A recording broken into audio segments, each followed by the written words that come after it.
everyone. Welcome again to our Read Across America mini webinar series from University of Arizona Global Campus and the Engagement Committee. I'd like to welcome you here today for our second session. And please remember that our webinar series will take place today and again tomorrow at the same time, 2 p.m. Mountain Time.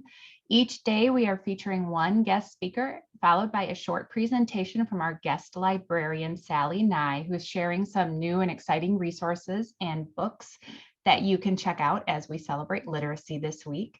And today's librarian focus will be on resources for elementary aged children. We are recording all of our sessions and we are going to house them on our Open Ed resources page, and we will share that link in the chat throughout today. That also holds many exciting and useful resources for teachers and parents, so make sure you're checking that out. You will find a special section there for just Read Across America, and again, we will share that link in a bit. Today's presenter is our own Teresa Handy. Dr. Teresa Handy will be sharing with us on the topic of literature connections, using literature to support courageous conversations. Dr. Handy is a full-time assistant professor at UAGC for the Master of Arts in Early Childhood Education Leadership Program. She is the former Diversity, Equity, and Inclusion Director for a private school in Memphis, Tennessee, and she has also authored a children's book about diversity. So I'm going to stop sharing my screen and pass the screen over to Dr. Handy to get started. Hi, everyone. So good to be here today. I am going to start sharing my screen. It's going to take a minute to buffer up the slides, so bear with me. I had fun today because I read to some little ones at a daycare center for Read Across America. I read Elmer and I read I Love My Hair, and it was so much fun to have that experience with them. So can everyone see my slides and my floating head? Yes, it looks great, Teresa. Perfect. Okay, great. Thank you. Okay, so you heard a little bit about me, and I want to just reiterate some of those things in a few, just for a few minutes. So I love teaching adult learners. First of all, that's one of the things that I have really enjoyed. And I am also a lover of books. So today I want to share with you my thoughts and experiences with using literature to have courageous conversations with our early childhood students. So I just told you I'm a lover of books, and then there's some other things about me on the slide, but I'm also a mother of James, a college student, and Phoebe, a high school student. So my days of reading aloud to them may be over. So Jen, I'm a little jealous, but I still love children's literature. I'm a former, well, you know, she just said that, so I'll skip over that. So I really had my most fun working with students when I was the director of diversity, equity, and inclusion at a private all-girls school. I really had the opportunity to kind of work with not only the students, but the teachers when they had those awkward moments that kind of leave you speechless, right? Kids will say something like, oh my gosh, I don't know how to respond to that. So I hope that today you'll hear some strategies that you can use in your classroom or even at home to support you when your little one in your care says something that makes you feel a little uncomfortable or even embarrassed. We're going to talk about why we need to have these courageous conversations in the early childhood classroom. We're going to talk about strategies for the classroom, and then we're going to highlight 3 books that you can use with students.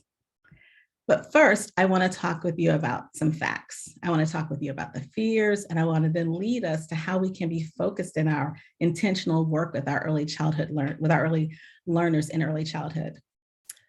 So how do we help our students become the best that they can, right? That's our whole point when we're working with students. And how do we help them be competitive on that global stage in whatever capacity that they're going to decide to be, whatever their career? There's some skills they're just going to need to know, and that is, how do you get along with other people? People who look like you, people from other cultures, right?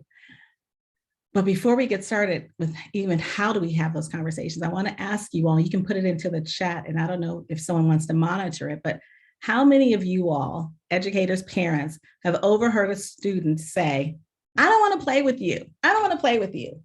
I don't want to play with you. How many of you all have heard that? I'm not looking at the chat right now. Okay, yes, exactly. It's like so common, right? very common in the early childhood classroom. But how many of us have heard, "Why is your skin dirty?" Or have you heard a student say, "I don't want to play with you because you're brown. I don't play with brown people." Right. Believe it or not, that's equally as common in the early childhood classroom, but it's one of those things that makes us uncomfortable and it makes us a little nervous. It makes your heart sink. I know whenever I've heard those things, my heart just goes, oh. And unfortunately, the comments I just shared with you, they aren't made up.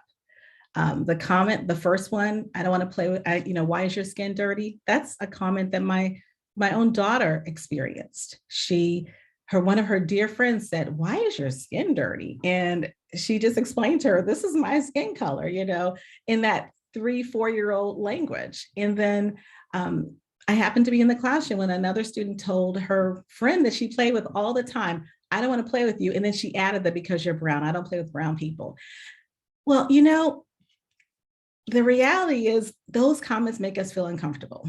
And so what do you do in that moment? Do you pretend that you didn't hear it? Do you just kind of loudly say, "All right, we're all friends, let's play nicely"? Raise your hand if you've done that. I know we all revert to that. We're all friends when we're kind of uncomfortable.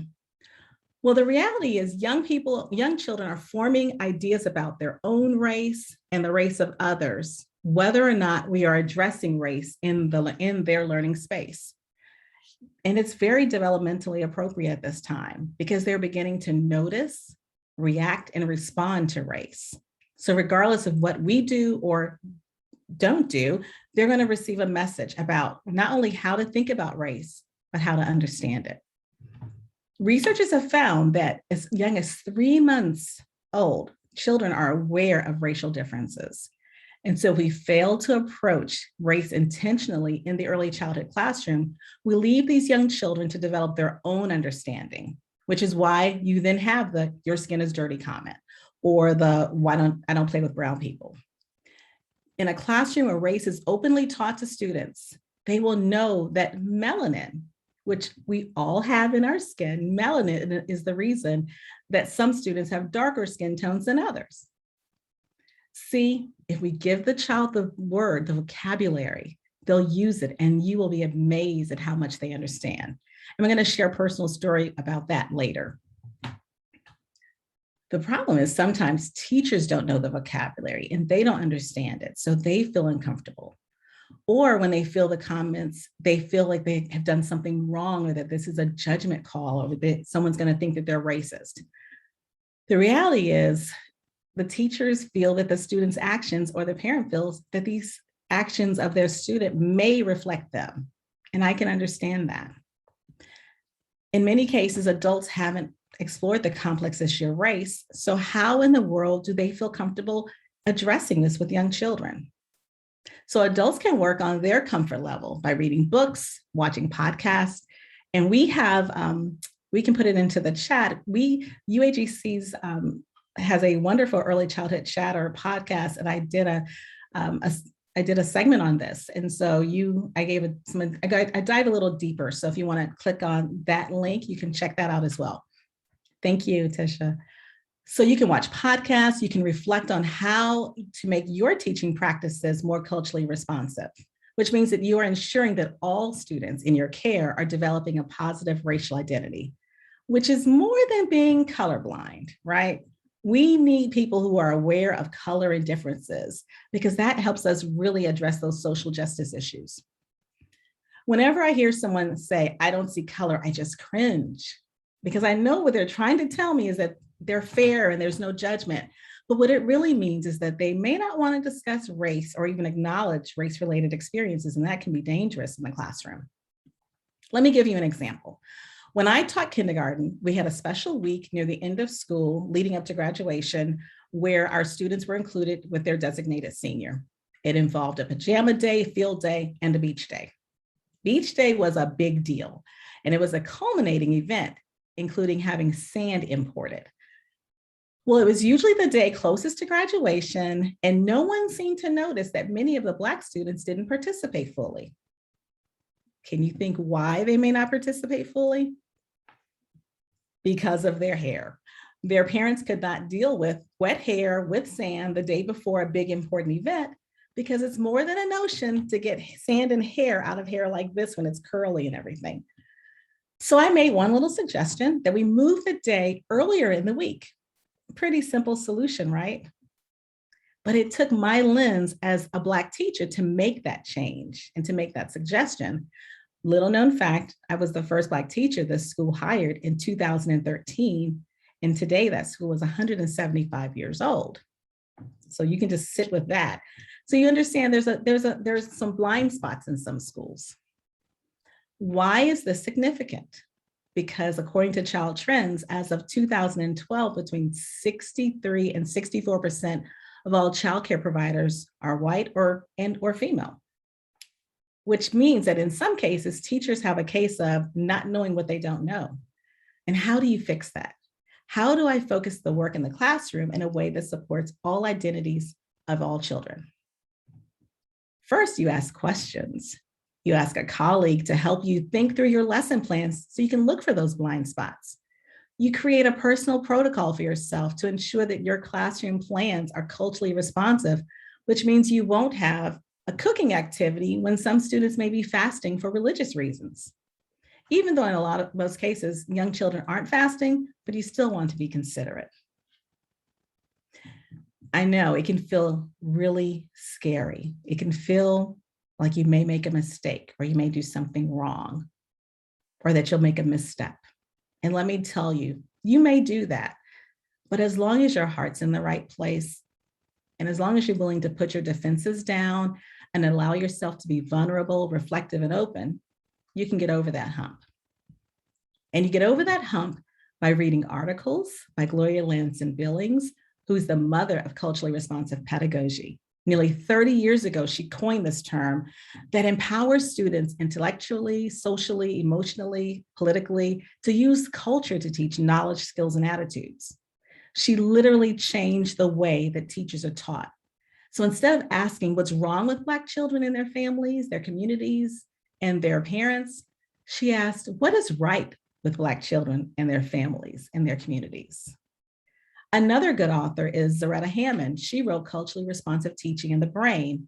She connects culturally responsive teaching with brain science and brain research. So really, those are must reads. Another good resource is Don't Look Away, Embracing Anti-Bias Classrooms. This is a resource that just came out a couple of years ago for the early childhood classroom, and it helps early childhood professionals explore issues of bias, equity, low expectations, family engagement, all in culturally responsive ways. So these are all books that you can use for strategies and tools. And of course, you can check out our Early Childhood Chatter podcast, and you can check out Teaching While White podcast. And of course, NACCE, the National Association for the Education of Young Children, has an abundance of information for non-members too. We're going to have a lot of these resources that I've mentioned listed in the chat at some point, so you won't have to write them all down, but also I'll have my email if you'd like additional information. So now let's talk about some strategies that you can use in the classroom. We've spoken about the why, which is being culturally responsive, but let's talk about how you can understand culturally sustaining teaching practices. That's one way that you can feel confident and prepared to have courageous conversations in the classroom. So you want to look for books that allow windows, which are opportunities to see others in different cultures. You want to see mirrors, which are opportunities to see themselves. And then you want books that offer opportunities for teachable moments, and those are your sliding doors. This philosophy was developed by Dr. Rudine Sims Bishop back in 1990 at the National Council of Teachers of English Black Caucus meeting.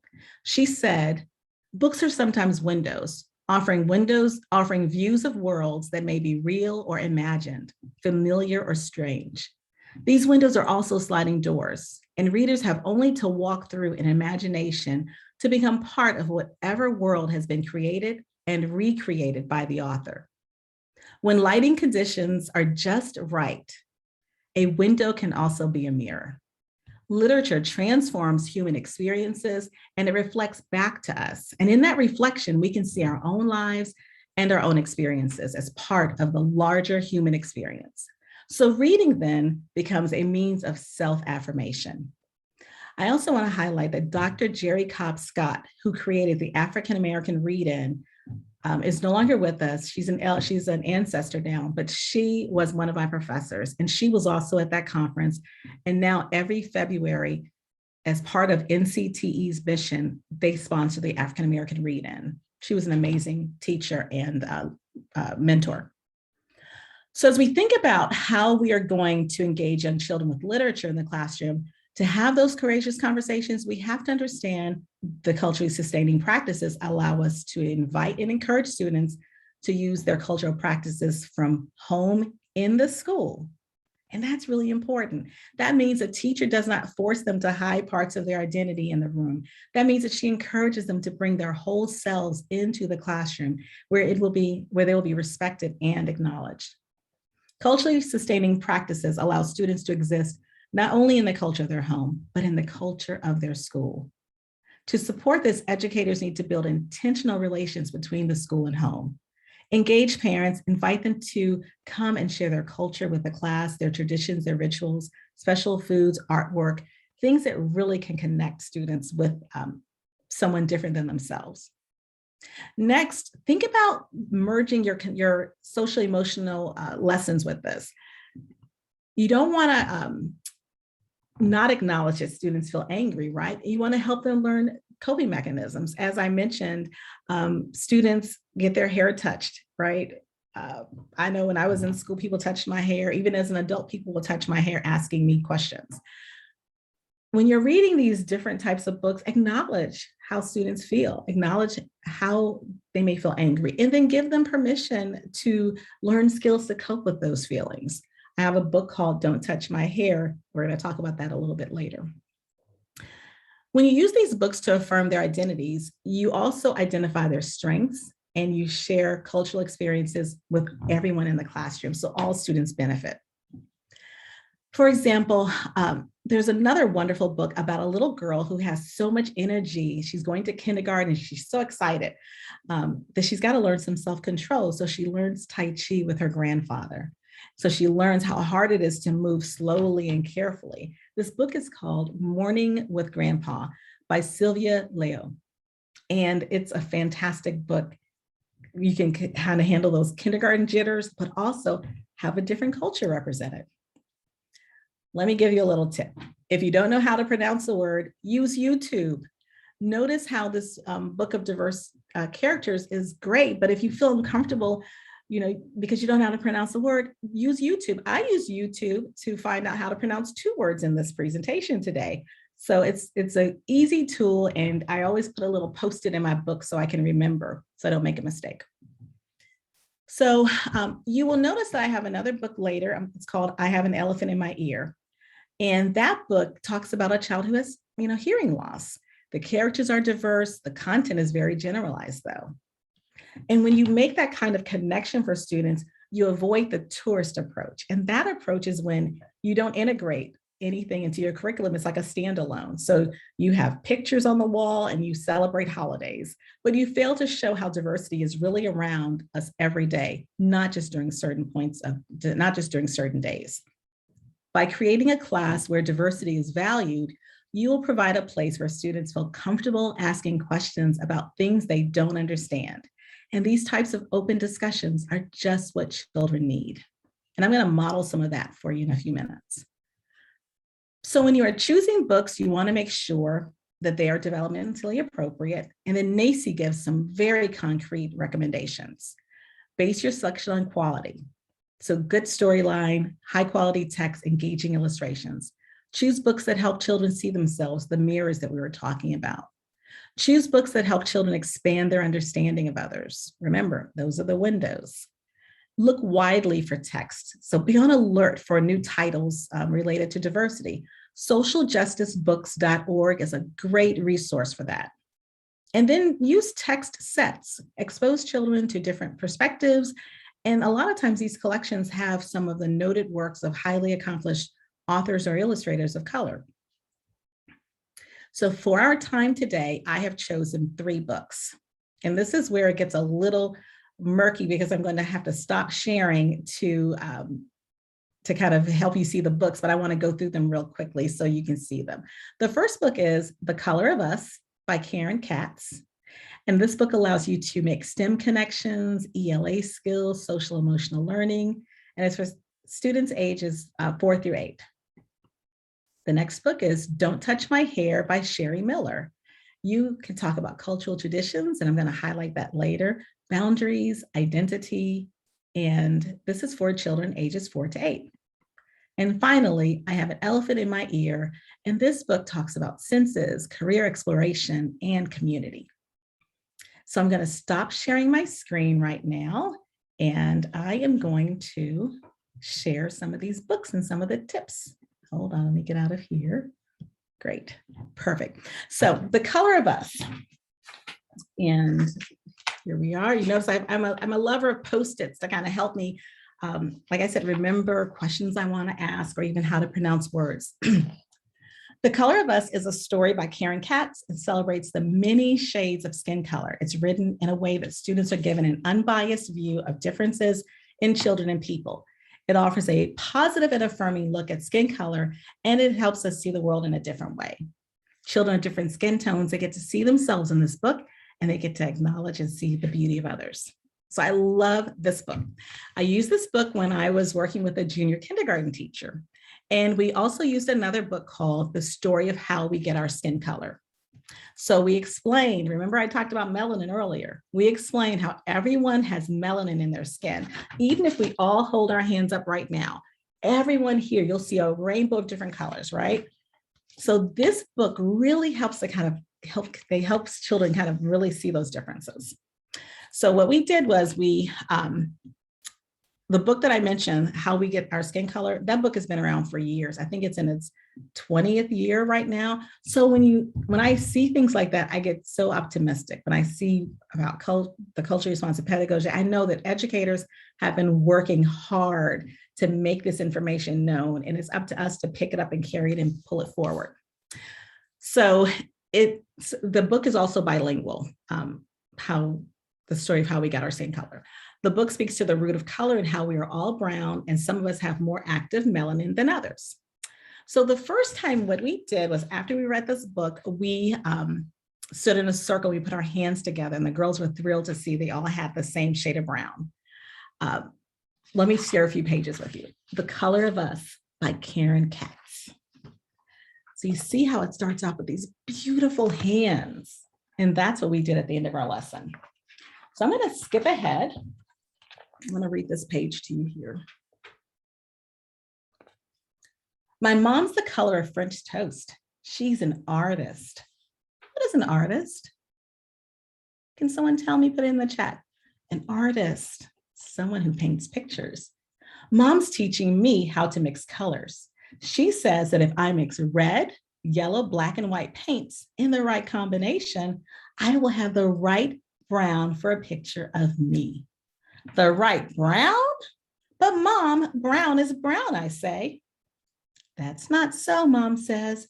There are lots of different shades of brown. Let's take a walk and see. And then you see here, she has all of these different shades of brown, and we're going to see those in the book. We go to the playground where we see my friend Sonia. Sonia is a light yellow brown, Mom says. Just like creamy peanut butter, I say, my favorite. See that? Then she moves on and she gets into darker skin tones. See that? But listen to this. Isabella is chocolate brown, like the cupcakes we had for her birthday. And Lucy has skin that's peachy and tan. You don't see any value judgments here. You just see the beautiful lyrical language, right? So once the girls all stood in the circle and we looked at our hands, they were so thrilled that they all had different shades of brown. And then we asked them to go home and do that with their family, because even in a family, you're going to see different shades, right? It really, and we know that it's actually pigment, which is making the color, but of course we're being age appropriate here. It really helped us as we talked about how we're more similar than different. So after we established that everyone has a different skin color, and can we all just acknowledge that the makeup industry is even acknowledging this. Rihanna has done the most work. She has over 40 foundation shades, right? I think we all could find our perfect color. So once we moved into our book, we were able to really explore the lyrical language and all the beautiful artwork. And it's so fun with the images and everything. We read the book and then we had everyone name their skin tone because she goes through and she has wonderful names like the color of honey, reddish brown, the color of butterscotch. So then you start kind of putting that in the child's, and you give them to name themselves this beautiful color, you know. And it's really, if you watch a child, it's so funny because they take ownership over that. So in our class, they took it one step further down the road. She helped each student create their skin tone and they labeled it with the name, and they then used that whenever they had a self-portrait activity. So you can see the power in having your own paint that matches your skin tone, right? I know when my daughter was younger, she came home with peach skin, and I was very confused because at home, she always drew herself very appropriately. Here we are, it says, to mom from Phoebe, I love you and you love me. You can see her hair is cornrows. You can see we're dressed alike. She has a real clear sense of who she is. So when I received that peachy tan picture of her, I didn't understand, but then I realized the school didn't have the tools, right? So I bought the crayons and I took them up to the school and I delivered them and said, here for all of the classrooms, not just her classroom. So make sure when you're working with students that you have multicultural paper around, markers, crayons. Even if you buy those pre-packaged craft kits, make sure that the craft kit has representation for all of your students. So our next book is Don't Touch My Hair. And you see my Post-its again. This book is amazing because it talks about the age-old problem that a lot of little girls have in school, where people want to touch their hair because they show up with those cute braids and beads and puffballs and other really cute hairstyles. But the nice thing about this book is that it also teaches boundaries. So it's not only about Black hair, which it celebrates, but it also opens up the door to talk about all beautiful hairstyles. You see how you can make those connections? So one way to introduce this book is to show how people wear their hair around the world.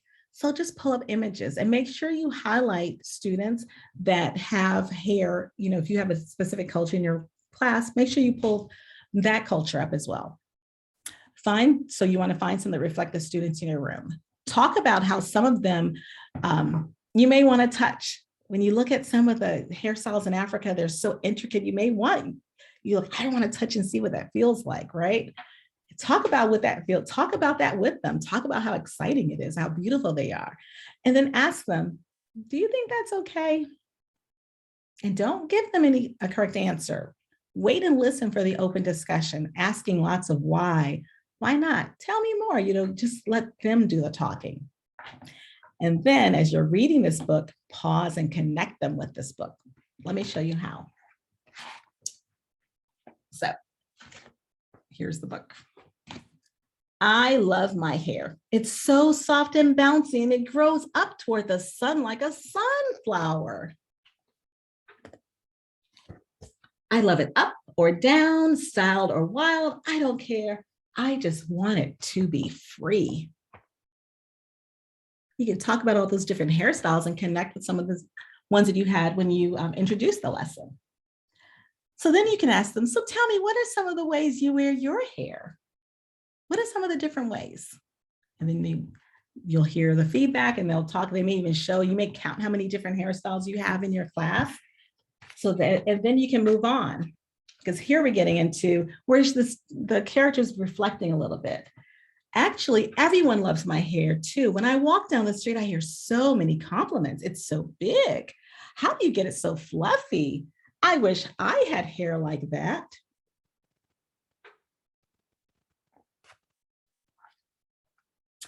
It's great that people love my hair, but some love it so much they want to touch it. What does it feel like? And I don't like this. They are curious about my hair and they try to touch it without permission. And you see how she's running. How do you think she feels? Have you ever had your hair touched without permission? Raise your hand. Has that ever happened to you? How did that make you feel? Have you ever touched someone's hair without permission? I know, because it looks so cool, you wanted to touch it. So we know it made her feel scared or upset. So do you think we need to maybe ask permission? Let's see what happens. And then as you get through the book, we get to this page where she's exhausted. There's a lot of fun stuff in between. Oh my gosh, there's fun stuff about she goes to space to try to avoid it. She goes, there's a castle. So there are lots of things that you can talk about in the middle. But after doing all of that, she's exhausted. She really tries to solve her problem. Our friend feels sad. She's trying so hard to not have her hair touched, but my goodness, now she feels lonely. So we talk about those social emotional feelings, right? Then we get into the big, where she stands up for herself and she says, "Don't touch my hair." Notice there's no please. She just says it, it's a command, "Don't touch my hair." And that's something that you can talk about, which is, it's okay to tell someone not to touch your hair, especially when they touch it without permission, but you want to be kind to your friends. So we want to practice. How do we do that? Just like they practice in the book, then you can practice with your students. So that's the book, Don't Touch My Hair. The book is great for teaching boundaries. And we taught this book in kindergarten. We went to each kindergarten class, and the school counselor and I role played this with the students. We role played something similar with students and watching and asked them to interact with us. And then we used hula hoops to demonstrate boundaries. And we also reiterated to the students that means that you can't reach out and touch the person's hair in front of you, because that space is within their hula hoop, because that's not okay. And we made it emphatic to them that, not touching someone's hair is not okay. We didn't kind of beat around the bush with that. It was really important. So I don't know if I'm going to pause before I get into the last book to see if I'm missing anything in the chat. Michelle, is there anything I need to respond to before I move on to the final book? Nope, we're just sharing some resources and some brands and compliments on the stories. Oh, great. No questions yet. Nope. Awesome. I love resources. So I think, the more we share, the more we grow, right? I love it. So the final book that I'm going to share with you today is a book that's special to me. I mean, granted, I wrote it, but it was special to me because I wrote it 20 years ago when my son was a preschooler. So it started out as a poem. It wasn't even a book. And he asked me, what does it mean when someone can't hear? And so I wrote the poem, and, you use it one time, I packed it away. And then I had a life-changing event. I wanted my father to see the book in print before he passed, so I kind of went into high gear and made that happen. And so it's become this really special tool that I'm going to share with you today. And it's called, I Have an Elephant in My Ear. Okay. And so this book is sweet, and it shares how that even though this little boy can't hear, he can feel the wind, he can smell the bread, he's using his senses to experience the world. And he ends by saying that he can still play, sing, and dance with his friends. So I'll read a little bit of it for you today. I have an elephant in my ear. And here's a great graphic. Lots of intention in this, with all of the different shades and the different children. Very important for me to have that in the book. So here we go. There's an elephant in my ear, and though I cannot hear, I'm like the worst with the showing on Zoom. I can feel the wind gently against my chin as the leaves rustle in the wind. And then you see the leaves on his chin. There's an elephant in my ear, and though I cannot hear, and then you see a train coming. And this is where you can start talking about transportation, and you can start talking about the last time they saw a train. So you could include this in a lesson that you're doing about transportation if you want to. I can feel the rumble of the ground moving as the choo-choo train goes by. See that bridge? And then as the book goes on, there's a baker. And then he's eating and tasting the bread. Then he's sitting in front of the fire. He can feel the warmth and he can see it crackling. But guess what? In the end, there's an elephant in my ear, and though I cannot hear, I can still play, sing, and dance just like all my friends. And so there you're really focusing on more, again, you're talking about the similarities, not differences. And this book has so many launch pads because you can talk about, like I said, transportation, careers, your community. This book allows you to kind of dive into differences without actually saying we're talking about differences today, because what do we talk about? We don't want this to be the tourist trap. We want this to be integrated in what we're doing. So as we are connecting the message from the book, we are giving them more tools to understand how they are alike and not different. So this book is geared for ages 3 to 5. So you see how books that have diverse images can discuss very complicated and different subjects without magnifying those differences in a way that diminishes anyone. So let me go back to doing the share, which it'll take a few minutes to buffer, but that's okay. Okay. And for those who are interested in how this happens while we're doing it, you go to share screen and you click over to advanced, and it's a beta, I guess, platform that Zoom has been testing for about a year, and that's how you use it. So let's go to the correct slide. So those are the books again. So I want to end today with this quote by Maya Angelou. Do the best you can until you know better. And then when you know better, do better. And that's all we can ask, right? It's just, we're going to just keep trying to do the best we can. Are there any questions?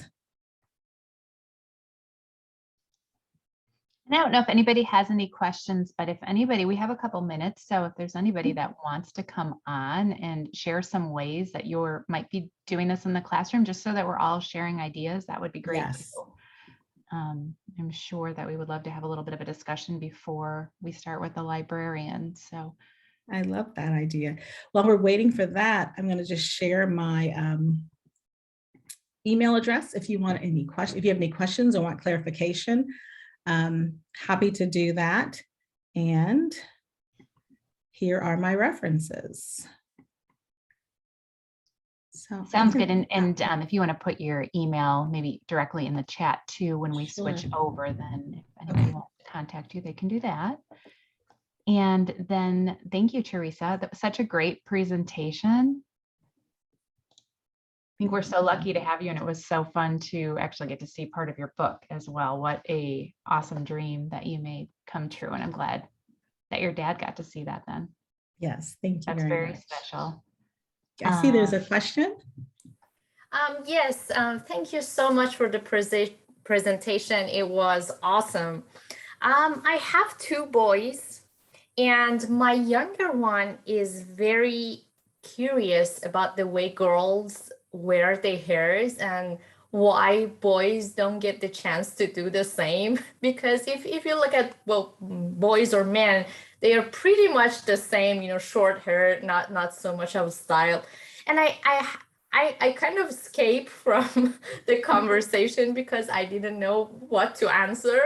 But right now I just thought maybe I can ask you. You have so many great ideas how to respond to that question, that why I don't put why can't I wear a ponytail or something like that. Of course, I told him you can, if you want, you can, make, grow your hair longer and, do that. But I can see, he's not sure. Right. I think that's so, I love it when kids ask questions like that, because it means that they're noticing the world, right? We talked about that earlier, right? They're at this age where things are, wait, I'm making these, and they're coming to their own conclusions. So I think that, I'm not really sure what you said that he could grow his hair longer if he wants to.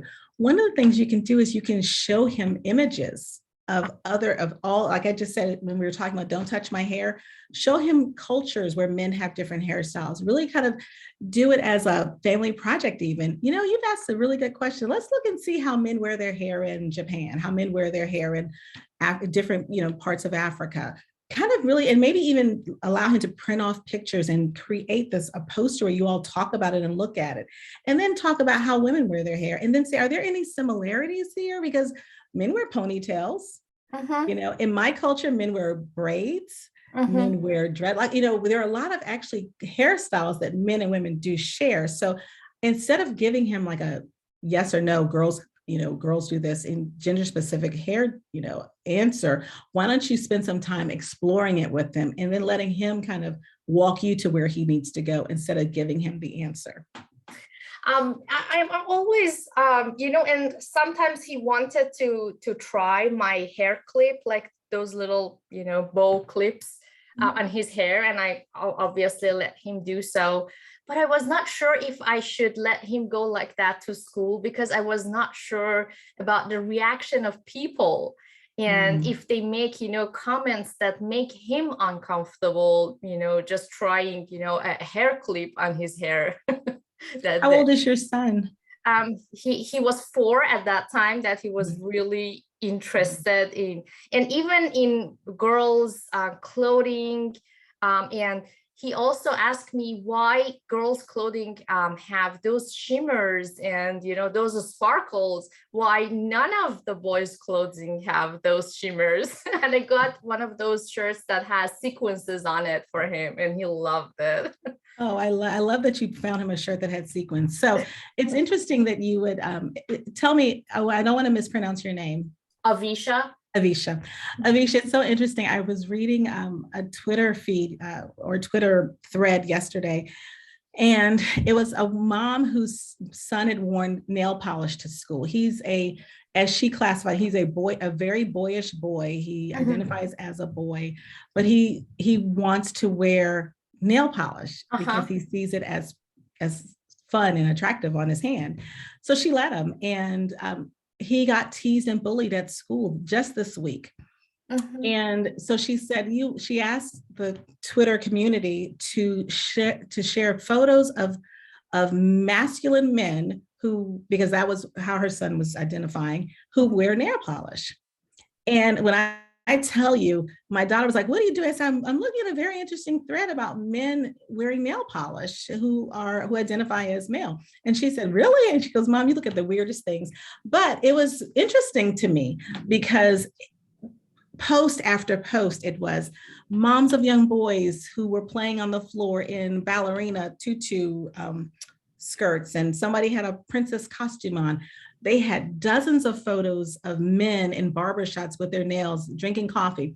And what it showed is that we have put those labels and norms on different items as a society, but some people feel very confident saying, I just like nail polish. I also am a male who's married. Like one woman was out with her husband and he was holding their drinks with nail polish. And so you have to do this as what's comfortable in your home, right? What you're comfortable with. And you have to think about your school and what's acceptable in terms of, what he may end up getting bullied. And, do you have a relationship with his teacher where you can say, he wants to wear nail polish to school and we're going to allow it. And we would like you to have a conversation with the students about, children can choose to do what they want to do. Like, you have to figure out how that fits in your community. I know that we had a kindergartner who wanted to wear Spider-Man shoes and she wanted to wear pants on a very special Grandparents' Day concert. And one teacher said, well, she has to wear a dress. And I said, why? Why does she have to wear a dress?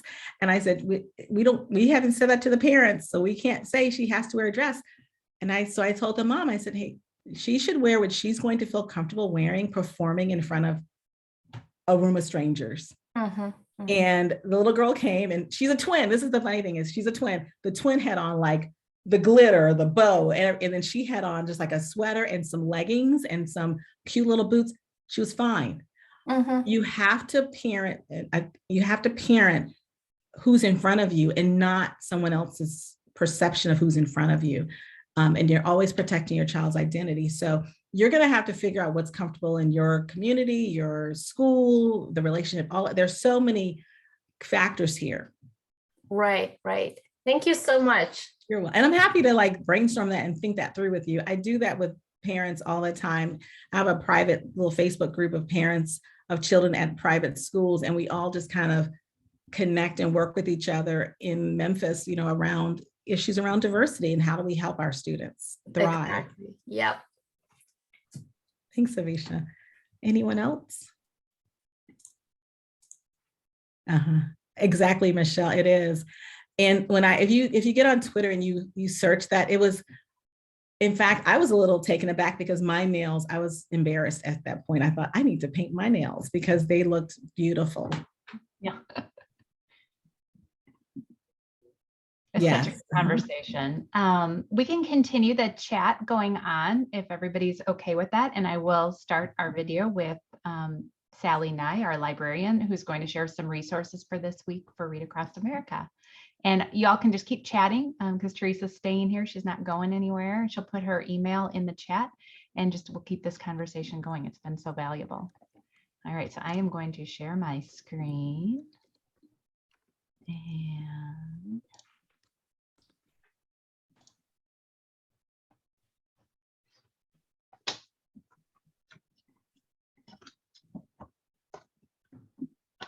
hello, everybody. I'm a librarian here in Burlington, Wisconsin. I'm so excited to share Read Across America Week with you. Today, I'm here talking about elementary reading and some tools and tricks to use with the kids this week, especially during Read Across America. If you're anything like me, I've noticed that the kids are loving graphic novels. They're having a hard time getting out of those and actually having the reading stamina to finish books. So I've really been thinking about how to pair graphic novels with traditional chapter books and trying to get kids into different sections of the library. Now, I'm going to start with one that I'm sure you've seen your elementary kids reading. Rayna Telgemeier is awesome. She's like our graphic novel queen. And the kids will read these books about 100 times during the year. So I've been trying to think of some books that we can pair with this to try to get the kids out of that section. So some other graphic novels they might like to go to. Sunny Side Up, about a girl dealing with some family issues and kind of that realistic fiction. Act, I'm not sure if they've seen that one yet. Al Defo, about a girl who lost her hearing at a young age and how she's gained a new superpower of her hearing device. She can even hear with the teacher when she goes into the teacher lounge when the teacher forgets to turn it off. And those are some graphic novels that you can lead the kids towards. Chapter books to look at are from people such as Chris Grabenstein. This Home Sweet Motel is about a family who's trying to compete with Disneyland to get people to come to their hotel and to have fun in Florida. Chris Grabenstein works with James Patterson a lot too, and they created the iFunny series. So if your kids like Diary of a Wimpy Kid, they probably like to go into this iFunny series as well. And James Patterson also created the Jackie Ha Ha, which does have a graphic novel now, which is kind of nice to be able to pull over the novel as well. So there's a lot of really funny options that can go along with those books. If the kids are more into the adventurous graphic novels, such as Amulet, by the way, if you haven't read it, this is a fantastic series that the kids should be reading and enjoying. Some companion graphic novels would be Animorphs, if you go along with that, and the Monsters and Giants and Dragons Beware series, which is awesome. If they're ready to start moving on, but they don't have quite that higher reading level for those fantasy and adventure books, Dragon Masters is a really fun one. This is a Branches publishing company that has a lot of really readable books for kids, and they tend to really like the books. So look at Branches, it's a great publisher for those books that are just those kids trying to get into those books. Another series that is really a fun adventure is The Wild Robot, about some robots that were accidentally dumped into the sea, and a robot lands on an island, and he tries to survive by watching what the other animals are doing on the island. So kids really love this when they get into it. The Wings of Fire series, There's a lot of books here. There are some graphic novel versions of it that can help the kids get into the novels. And some kids in my schools just love getting into the Warrior series, which once again does have a couple graphic novels that they can pair it with. So a couple options for those adventurous, fantasy loving kids that you might have around. Now to the section that a lot of kids have been looking for this year, are scary books. We can never have scary enough books for the kids. And so I've been doing my best to try to hone in what would work best in this area. One of my favorite go-tos is the Don't series. I know you look at it, the kids do too, and they're like, Mrs. Nye, I don't think so. But I show them a story and I read it through them. And even my own daughter was obsessed. In each one, the three boys each have a tale about the situation they're in. Like, don't go in the forest, don't open the door. And they're tales from around the world. So it's multicultural and they're pretty scary. So it's a great series to go to. The Haunted series also has great pictures and it really captures kids as well. And the new two books for our youngest readers that want scary books. The pictures are kind of enticing and the kids will take those. The Mr. Shivers series is really fun. They have a list of items they have to use in the story. This one is bedtime scary stories, and the kids really did get into that one as well. And Erie Elementary is about a school trying to attack the kids. So what kid wouldn't love that? These are really fun to read. As they start reading, you want some bigger books. Midnight at the Barclay Hotel is a new one I just read about kids trying to find a ghost in an old hotel. This is a fabulous one. And kind of a Sixth Sense vibe if you have watched that movie. And if they're really looking for the scariest author around, Mary Downing Hahn, I would say, is one of the scariest for them to try as they reach those higher reading levels. Hopefully there's something scary enough for your kids, like animals, and such as the Narwhal graphic novels. They might like the Bird and Squirrel series, or I'll start working into some of the early chapter books, such as Lily, which is from A Dog's Purpose. There are some children's books, but there's even some more early chapter books called Lily to the Rescue that your kids might enjoy. And they do have pictures and fun little anecdotes if your kids love animals. And this is what the bigger Dog's Purpose books look like. So there's Bailey and Shelby and all different types of dogs. Some of your kids might really enjoy Owl Diaries as well. A lot of our kids like those. Now there's a dragon diary as well, if they're interested. Or is it unicorn? I think there's both. All kinds of diaries. If your kids really like realistic fiction, one of my favorite new early chapter books is Weekends with Max and Dad. If you have any kids that are going through tougher times, such as a divorce, this is an excellent book. It doesn't get into the drama, but just talks about how things are a little different and how he rearranges his life a little different. Sometimes he's with mom, sometimes he's with dad, and he has to get the courage to tell his dad what he really likes. It's a great book and just learning to find your voice and finding change and how to work with that. A graphic novel that really was fantastic this year was When Stars Are Scattered, about two boys that live at a refugee camp in Africa and just trying to see if their life will ever move on or if they'll be stuck there forever. And this, if you don't like graphic novels, read this one and you might start to change your mind. Some of our favorite series, such as I Survived, have started going to graphic novels as well. This might be a way to get some kids that are not chapter book readers interested in the series. They can move on from there. And if your kids really do love to read, in that historical fiction area, The War That Saved My Life, it's fabulous. About a girl who has a club foot living during World War I and finding a new home in the country and just learning to live during that wartime. There's so many great books in the library. I hope that your kids can start branching out and start finding that reading stamina to get through some of these fabulous chapter books. Now we know that literacy is much more than just.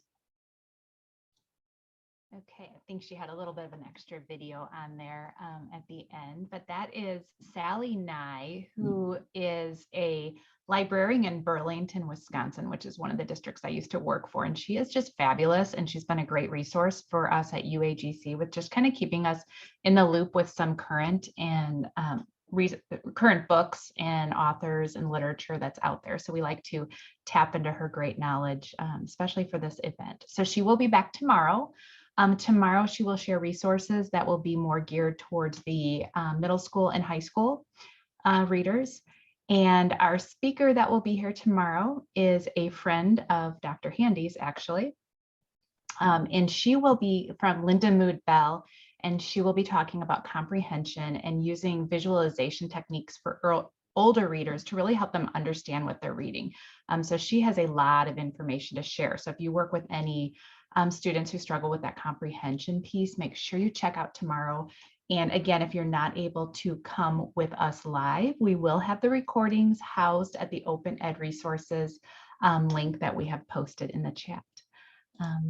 So that is everything. Thank you so much to Dr. Handy for the great presentation, and thank you everybody for coming, and hope to see you all tomorrow. Bye.